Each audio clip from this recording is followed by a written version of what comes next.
Newton's first और second law हम already कर चुके हैं. अब क्या है Newton's third law of motion, Newton's third law of motion important rule law. इसके according to every action there is equal and opposite reaction. जितना आप किसी बॉडी पर, आपका एग्जांपल ए और बी बॉडी है, जितना ए बॉडी बी बॉडी पर फोर्स लगाएगी उतना ही बी ए पर लगाएगी. बट डिफरेंस इतना होगा, दोनों फोर्स का डायरेक्शन क्या होगा, अपोजिट होगा. मान लो ये है एफ बी ए, तो ये क्या होगा F A B. Equal and opposite forces होंगी.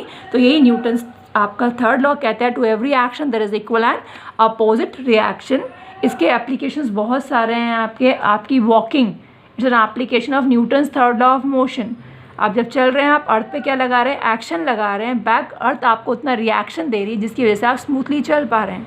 It's difficult to walk on ice और अ सैंड बिकॉज वहाँ पर एक्शन तो आप लगाते हैं, बैक आपको रिएक्शन नहीं मिलता. तो Newton's third law of motion के behalf you can explain your walking. उसके बाद नेक्स्ट क्या है आपका यहाँ पर सेकेंड लॉ ऑफ मोशन, जो है एक रियल लॉ है. ये इंपॉर्टेंट क्वेश्चन है, 3 मार्क्स से सिंपल आता है कि why Newton's second law of motion is known as real law of motion. Newton second law of motion को रियल लॉ ऑफ मोशन इसलिए हम कहते हैं because the help of this law we can derive first as well as second law. आपका first law prove करेंगे किसके behalf पे, Newton second law के बिहाफ पे. F is equal to M A according Newton's second law.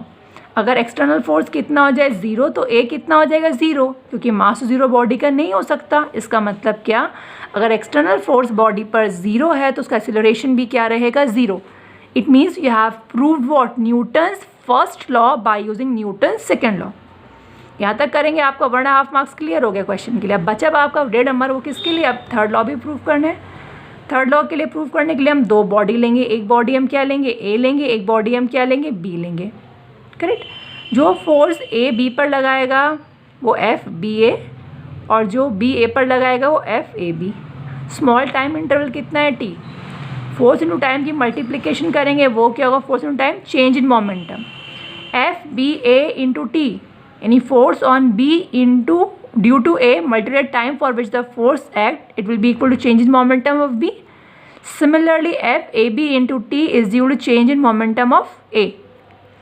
यहाँ पर दोनों force equal and opposite है, क्लियर वो डायग्राम में दिखाई दे रहा है यहाँ पे. प्लस यहाँ पर हमने कोई एक्सटर्नल फोर्स नहीं लगाई है, जिसकी वजह से अगर हम इन दोनों मोमेंटम्स के चेंज को प्लस करेंगे, टोटल चेंज इन मोमेंटम निकालेंगे, दोनों को प्लस करेंगे, मगर यहाँ पर आपका एक्सटर्नल फोर्स कितना है 0 है, जिसकी वजह से टोटल चेंज इन मोमेंटम कितना होगा 0 हो जाएगा.